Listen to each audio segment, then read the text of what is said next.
Corría 2018 hacia fines y por primera vez sabíamos que iba a existir un nuevo Ministerio de Ciencia, Tecnología, Conocimiento e Innovación. Durante el último gobierno del presidente Sebastián Piñera se estrenó esta cartera con el fin de poner foco en el desarrollo científico, darle a Chile una nueva herramienta para combatir los distintos desafíos que tenemos en estos tiempos complejos que corren. Y fue así como este ministerio nació. Sin embargo, inmediatamente tuvimos no solo el estallido social, sino el desarrollo de una pandemia que de alguna forma absorbió buena parte de su gestión en el trabajo con las vacunas. Algunos avances se hicieron durante este ministerio relacionados, por ejemplo, con la primera política nacional de género que pone una perspectiva de género en el desarrollo de un ministerio. Esto no existía antes en el mundo y está siendo hoy revisado por distintos países para seguir nuestro ejemplo.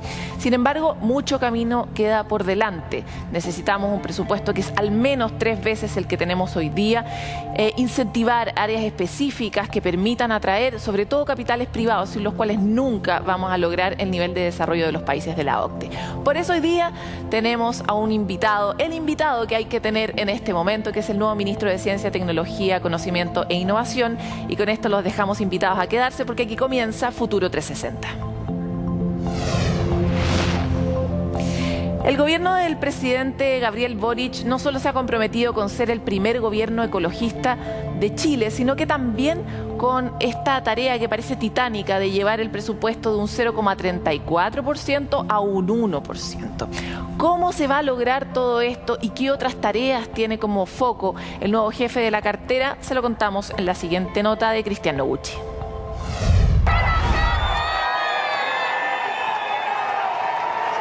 El conocimiento va a ser el cobre del siglo XXI y ahí nosotros estamos comprometidos en nuestro gobierno a pasar de ese 0,34% al que hacían referencia a un 1% del presupuesto en ciencia. Promesa de campaña hecha en el encuentro de ciencia más importante de nuestro país. Congreso Futuro fue testigo de un anuncio que ya genera expectativa. Queremos que se mantenga el 1% del presupuesto, pero no solo eso, sino que también se hagan acciones concretas para poder incentivar realmente la filantropía y también que se libere de impuestos a la ciencia en Chile. Eso quiere decir que los productos e instrumentos que nosotros necesitamos para investigar se liberen de impuestos, que actualmente son altísimos. La última lectura del presupuesto en Ciencia, Tecnología e Innovación muestra una caída en términos reales de 9,2% con respecto a 2020. Peor aún, comparado con 2018, el esfuerzo público ha tenido la peor caída desde que existe política de innovación, casi un 18% del total real. Bajas que se suman a otro inconveniente. Contribuir a que el país sea más homogéneo, generar centros, generar redes de comunicación entre los científicos para poder generar conocimientos que se necesitan también a nivel local y a nivel general. Altos costos que alejan a Chile del 2,6% del PIB promediado por los países de la OCDE en el fomento y desarrollo científico. Para expertos, no solo se trata de mayores recursos, sino que además requiere de democratizar el conocimiento. Primero que todo, la descentralización de la ciencia en Chile, lo cual significa realmente apoyar los centros que ya existen en las regiones y fomentar la creación de muchos más. El fortalecer el Fondo de Financiamiento de Centros de Investigación en áreas prioritarias asoma como un desafío. Ciencia basada en la evidencia fue el planteamiento destacado en el programa de gobierno hecho en campaña, tomando en cuenta implicancias locales, culturales y equilibrando la brecha de género. Tener consideración no solamente de la transversalización de género, sino también la interseccionalidad que se da en esta materia, considerando también a quienes hacen investigación en forma local y que se financian, por cierto, por el Ministerio de Ciencia. Es muy importante que la ciencia, los científicos, las científicas y la institucionalidad científica apoyen a la toma de decisión para resolver problemas que afectan a nuestra sociedad.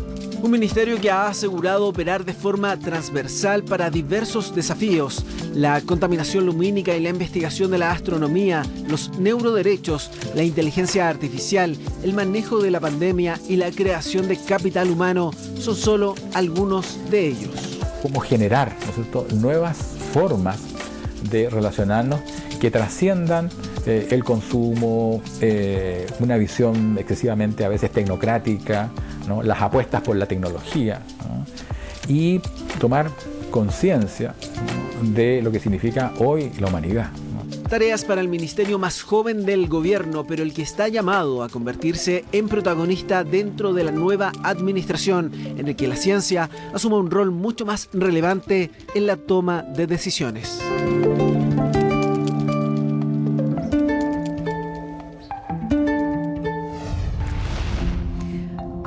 Cristian Noguchi, este es el ministerio más junior en la historia de nuestro país. Es el último ministerio creado, el Ministerio de Ciencia, Tecnología, Conocimiento e Innovación. Tuvo su primer periodo durante el último gobierno del presidente Piñera y este sería el segundo. Por eso estamos tan contentos de recibir al nuevo ministro en esta cartera, Flavio Salazar.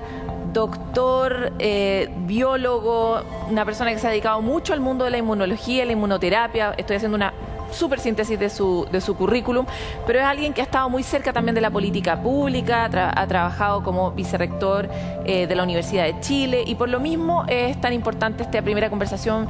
Muchas gracias por estar con nosotros, ministro, bienvenido. Gracias, Paloma, un placer estar acá conversando contigo. Bueno, quisiéramos justamente abordar esto que deja totalmente en la bandeja nuestra última nota que dice relación con el gran desafío que es cómo vamos a lograr tener un 1% de financiamiento para la ciencia. Es un sueño por tanto tiempo atesorado y tampoco que se ha cumplido, ¿no? Bueno, sí, es una necesidad que desde el ecosistema de ciencia y tecnología se ha planteado durante mucho tiempo y no se ha podido cumplir. Yo creo que hay una diferencia hoy día y tiene que ver con un nuevo momento político que de alguna manera proyecta una sociedad un poco distinta. Y requiere, ese nuevo modelo de desarrollo requiere mucho más del conocimiento y la ciencia local. Y en ese contexto, entonces, junto con reevaluar todo lo que es la distribución de la riqueza en nuestro país, ¿no es cierto?, a través de los programas sociales, está también la proyección de futuro. ¿Cómo vamos a lograr en el futuro generar más recursos para poder repartir? Y yo creo que ahí la inteligencia, el conocimiento, la ciencia juega un papel importante. Y por eso está esta decisión del gobierno de aumentar su inversión en ciencia y tecnología con el fin de poder dar respuesta a esas necesidades de un nuevo modelo de desarrollo. Me imagino que usted, como buen científico, se habrá sentado con el nuevo presidente y le habrá dicho, ¿cómo vamos a hacer esto? Bueno, es una tarea que vamos a tener que construir a partir de la, digamos, evaluaciones que se han hecho antes. Nosotros hemos estado discutiendo durante mucho tiempo las necesidades que tenemos. Hay necesidades urgentes de corto plazo y también proyecciones de largo plazo. Un elemento para mí que es clave es recuperar el rol de lo público en el incentivo del tema de la ciencia. ¿Qué significa esto? Significa que el Estado y las regiones, ¿no es cierto?, los gobiernos regionales tienen que jugar un papel en la convocatoria, articulación de todas las fuerzas que existen, tanto universidades públicas, privadas, empresas, para establecer proyectos de mayor envergadura que de alguna manera sean capaces de absorber una mayor capacidad de recursos. Pero eso se tiene que hacer con unos, digamos, principios muy claros y tiene que ver con la inclusión de la mujer, que es un tema ineludible en el gobierno y que lo han manifestado las científicas, ¿no es cierto?, de nuestro país. Tiene que ver con mejora de la calidad del trabajo de quienes ejercen digamos, la acción de generar conocimiento y que no son solamente los científicos connotados, ¿no es cierto?, los jefes de los proyectos, sino que son todas las personas que de una u otra manera, los estudiantes de pregrado, de posgrado, los técnicos, que en algunos casos están en situación bastante precaria. Entonces, esos elementos hay que abordarlos, pero el fin mayor es generar capacidades, plataformas que hagan que grandes proyectos, energía verde, vacunas, qué sé yo, temas de la minería, tengan espacio y puedan generar proyectos que vayan diversificando la economía y aumenten las capacidades del país en poder desarrollarse. Me parece muy interesante la enumeración que hizo y el rol que le entrega al Estado como una especie de director de orquesta en esta enorme tarea que significa aumentar el presupuesto, pero me encantaría saber cuál es la visión que tiene el gobierno respecto de cuál va a ser o cuál debiera ser la participación de los privados. Se lo pregunto en especial porque por lo menos los modelos de los países OCDE, ¿verdad?, suponen una participación que en Chile no existe del mundo privado. Bueno, tiene que ver específicamente, a mi juicio, con el modelo de desarrollo. Cuando el privado va a invertir, generalmente requiere ciertas certezas y cuando el Estado no se involucra, entonces el establecer nuevas áreas de desarrollo es riesgoso. Entonces, en ese sentido no hemos sido capaces, a pesar de programas que se han intentado, reducciones de impuestos para I+D, etcétera, no han tenido el impacto que requiere. En general, en los países desarrollados, el Estado genera ecosistemas o digamos, digamos, nichos de desarrollo con mayor resguardo. Entonces, por ejemplo, si nosotros lo hemos hecho en el tema de la astronomía hace mucho tiempo atrás, si nosotros, el Estado, a partir de una articulación, genera un espacio, entonces los privados, no solamente nacionales, los privados internacionales, los gobiernos internacionales se interesan en proyectos de este tipo, pero además de generar las inversiones, generan también capacidades para el propio país. Y eso pasó con la astronomía, donde en una negociación interesante se consiguió 10% del tiempo de observación, que hoy día tiene un valor enorme para el desarrollo, no solamente de los astrónomos, sino que de toda la ciencia en general. Lo mismo pudiésemos hacer en organizaciones, por ejemplo, para las vacunas, de poder capturar intereses internacionales que el Estado de alguna manera articule para generar nuestras propias vacunas que puedan ser de alguna manera distribuidas en toda Latinoamérica, o el tema de la energía verde, donde ya existe mucho interés de grandes conglomerados internacionales, pero se tienen que asociar con el Estado, porque si no la incertidumbre es muy grande. Dos preguntas al respecto de eso. Una cortita para que me conteste ahora y otra que vamos a contestar a la vuelta comerciales. La primera tiene que ver con justamente el asunto de cuánto de la torta de este 1% que se pretende crear va a ser de privados y cuánto va a venir del Estado en su lista de deseos. ¿Cuánto debiera ser para usted un equilibrio? Cuando uno es científico y se plantea un proyecto, generalmente uno establece las estrategias, pero no puede, como cuando construye un puente, establecer exactamente cuáles van a ser las proporciones que van a ser. Deseo. No, un deseo, yo creo que un deseo importante para una etapa como esta sería mitad y mitad, sería un avance enorme. Yo no sé si lo logremos conseguir, pero es que son como que se encadena. El esfuerzo del Estado va a permitir, y eso es un deseo claramente, porque también ha estado demostrado por la experiencia internacional, inversiones del Estado dirigidas va a permitir que se abran espacios para la inversión privada. Y esa puede ser mucho o menos, pero también depende de otros elementos. No solamente depende del proyecto de ciencia y tecnología, también va a depender de la economía, va a depender del estado digamos, internacional, de la política internacional, etcétera. Pero probablemente lo más importante es que sí va a aumentar digamos, la apuesta de los privados en desarrollar nuevos espacios de conocimiento. Vamos a ir a una pausa y volvemos en un ratito. Nosotros estamos muy interesados en esta conversación, así que no se separe.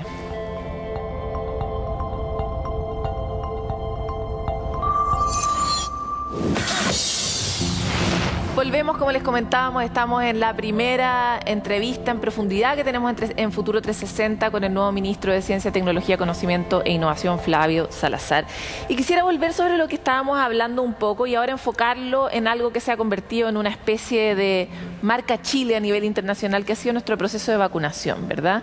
El ministro saliente, junto con el ministro saliente de la cartera de Salud, fueron los encargados de llevar adelante el proyecto de vacunación que ha sido muy reconocido internacionalmente, tiene a gran parte de la población vacunada así a tasas que en el mundo no se conocen, y por lo mismo nos encantaría conocer cuál es su postura respecto de esta gestión a futuro, y sobre la mención que hacía recién de cómo existen oportunidades tal vez de generar modelos como el que se generó en la astronomía, en el caso de industrias como las de las vacunas, ante la reciente anuncio de instalación de Sinovac en Chile, de hecho. Bueno, respecto a la pandemia hay que separar dos cosas. Yo creo que una está la estrategia global de abordar la pandemia y dentro de esa estrategia el tema del proceso de vacunación. Yo creo que no cabe duda que todo el esfuerzo que se hizo en el proceso de vacunación merece mucho reconocimiento, porque puso a disposición de la población chilena en muy corto tiempo de una serie de vacunas y un proceso muy digamos, dinámico de su ejecución, que también no era tan fácil. Pero desde el punto de vista de la visión general de lo que respecta a la pandemia, creo que hoy día en el nuevo gobierno se está planteando una estrategia mucho más integradora, en el sentido que la pandemia no es solamente un virus, no es solamente los efectos que puede causar inmunológicos o biotecnológicos, sino que tiene que ver también con salud mental, economía, psicología, etcétera. Y una visión de este tipo va a requerir de mucha experticia. Y hoy día lo que ha planteado el Ministerio de Salud es coordinar una acción interministerial donde de alguna manera se van a estar monitoreando todos esos elementos para poder establecer estrategias que de alguna manera sean equilibradas, que permitan el control viral, permitan la vacunación, pero también mitigar los efectos nocivos que produce el confinamiento, que sea la falta de capacidad de ir a trabajar, etcétera. Eso es por un lado. Creo que es importante la visión transdisciplinaria y es un elemento que nosotros vamos a promover mucho. El otro elemento que es clave y que lo ha pedido la comunidad es la transparencia de acceso a los datos. Acá en Chile se ha tenido cada vez una mejor postura respecto a eso en el gobierno anterior, pero creo que todavía falta falta una capacidad de poner todos los datos a disposición de los científicos, resguardando obviamente los elementos que son claves. ¿Qué datos faltan de acuerdo a su criterio? Todos seguimos distintas cuentas que nos muestran datos que no son necesariamente públicos o conocidos. Lo que pasa yo creo que lo que reclama o lo que han reclamado, yo no estoy actualizado todavía, hoy día llevo un día en el ministerio, pero lo que sí es el detalle de los datos. O sea, los datos pueden ser macro, pero después uno los puede ir concentrando a nivel de cuadras, a nivel de casas, lo que permite hacer modelamientos mucho más específicos, también entre cruzamientos, entre, por ejemplo, entre la mortalidad y las hospitalizaciones, cuáles de ellos están vacunados, cuántas dosis, etcétera. Hacer ese tipo de cruzamientos más finos para poder adquirir o obtener conocimiento a partir de ahí. Eso por una parte. A lo mejor incluso los datos finales están entregados, pero siempre se necesita un control social, o sea, que la gente crea en estos datos. No basta con que uno los ponga, sino que la gente tiene que estar segura de que esos datos son fiables. Yo creo que son fiables, pero el publicarlo da ese nivel más alto de confiabilidad. Eso creo que a mi juicio es importante. Ya que se metió en el mundo de los datos, nosotros estamos en un momento en el que los datos suyos, sus correos, los míos, son todo menos, nadie nos protege mucho los datos a nosotros. Estamos en un momento complicado en materia de protección de datos, en Chile en particular, a diferencia de cómo ha avanzado la discusión, por ejemplo, en la Unión Europea. ¿Cuál debiera ser la postura o qué postura usted va a promover en relación al cuidado de los datos, al manejo de los datos? ¿Qué iniciativas tiene usted en mira de abordar este mundo que parece que se nos va entre los dedos, verdad? Bueno, ese es un desafío grande que tienen en general los gobiernos en todo el mundo.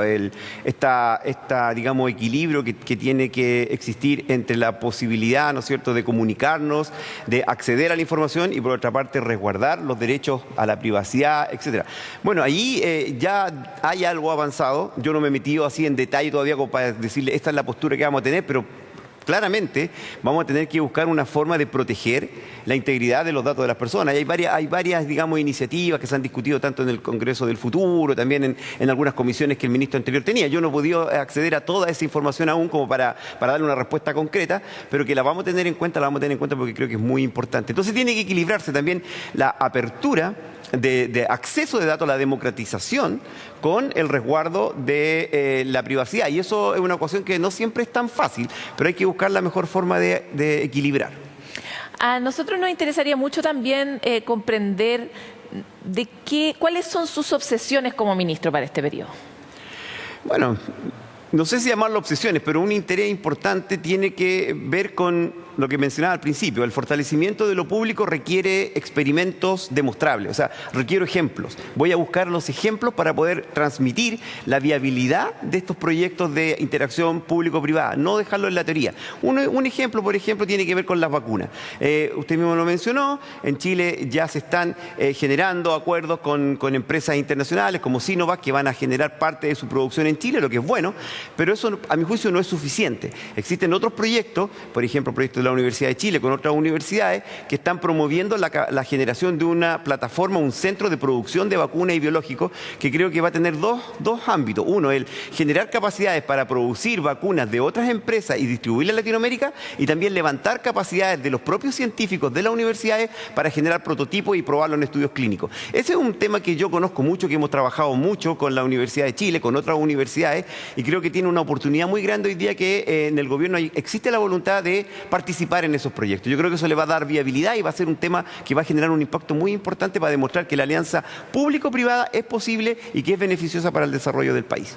Aparte de la recaudación por una modificación en la ley, en los impuestos, ¿verdad?, que ha sido el gran anuncio durante por lo menos toda la campaña del actual presidente Boric, ¿de qué otra manera pretenden recaudar? Imagínense la cantidad de plata que se necesita, no solo para llegar al 1%, sino, por ejemplo, para poder tener un emprendimiento de ese tipo para el Estado.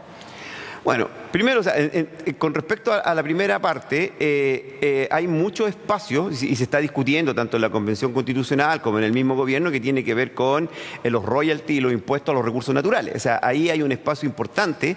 Existen, por ejemplo, temas que todavía están en discusión, como la adjudicación del ITL, ¿no es cierto?, este centro asociado al litio, que está en disputa, que se adjudicó a un conglomerado de universidades internacionales, pero todavía hay algunos elementos que no están claros. digamos, acuerdos de ese tipo, asociados a los recursos naturales, que parte de ellos vayan a ciencia y tecnología, es una estrategia que puede ser bastante factible, más allá que también se pueda complementar con temas, como usted dice, reformas tributarias, etcétera. Yo creo que por ese lado va la obtención de recursos. Y respecto a aclarar, el tema de un centro de vacunas es una inversión que no es tan gigante respecto a lo que en general se gasta. Por ejemplo, en un centro de este tipo que estamos planteando nosotros tiene una inversión de $60 millones y hoy día se han gastado $450 millones en vacunas, en comprarlas. Por lo tanto, no está dentro de esfuerzos exorbitantes. Yo creo que es lo conceptual, es si el Estado se tiene o no que meter en este tipo de iniciativa, y yo creo que sí, porque va a impulsar a los privados a invertir más. Una última, es terrible, pero no, me encantaría hablar mucho más con usted, pero en términos de lo que acaba de plantear, tanto el ejemplo de la empresa del litio como el ejemplo de la posible empresa estatal de vacunas, ¿de qué manera el Estado es garante para que los privados extranjeros, por ejemplo, vengan, inviertan acá y al mismo tiempo afecta de alguna manera a las inversiones extranjeras? En este caso el litio se aplica directamente, o en el caso de Sinovac, no sé, el hecho de tener un competidor nacional. ¿Cómo uno logra el equilibrio entre dar garantías y no afectar esa confianza con este tipo de políticas? Yo creo que eso es una falsa dicotomía, porque en el mundo eso así funciona. O sea, AstraZeneca es una alianza público-privada de la Universidad de Oxford con empresas AstraZeneca, por ejemplo, que generaron la vacuna en conjunto. El Estado norteamericano, el NIH, ha puesto las mayores inversiones para que tanto Moderna como Pfizer produzcan sus vacunas. No es algo, no afecta cuando tú sumas, no contrapones. Yo no he hablado de generar una empresa estatal de producción de vacunas.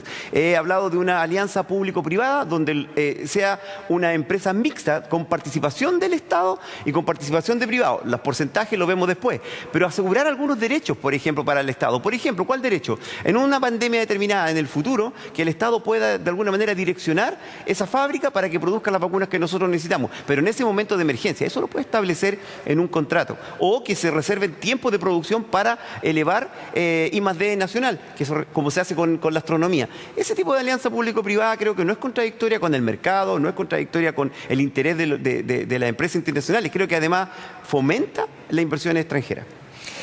Ministro, con el dolor de mi corazón le quiero decir que hasta aquí llega nuestro programa, pero lo queremos dejar invitadísimo, por lo menos para un mes más, para ir dando seguimiento a todo este proceso y a su aterrizaje en el nuevo ministerio. Bueno, muchas gracias por más. Aquí estaremos. Suerte también en este periodo, es bien desafiante. Bien. Hasta aquí llega nuestra primera entrevista con el nuevo ministro de Ciencia, Tecnología, Conocimiento e Innovación. Es muy interesante ver cómo va evolucionando este ministerio, que es realmente una guagua, le queda tanto por delante. Recién acá se nos quedó abajo toda la conversación en relación a la nueva política de género que se estrenó en el nuevo ministerio, justamente en el gobierno del presidente Piñera, y por lo mismo cómo van a evolucionar esas iniciativas que velan por la mayor paridad en la ciencia, la mayor diversidad y por lo tanto mejor ciencia para Chile. De esto y mucho más seguiremos hablando en otro capítulo de Futuro 360.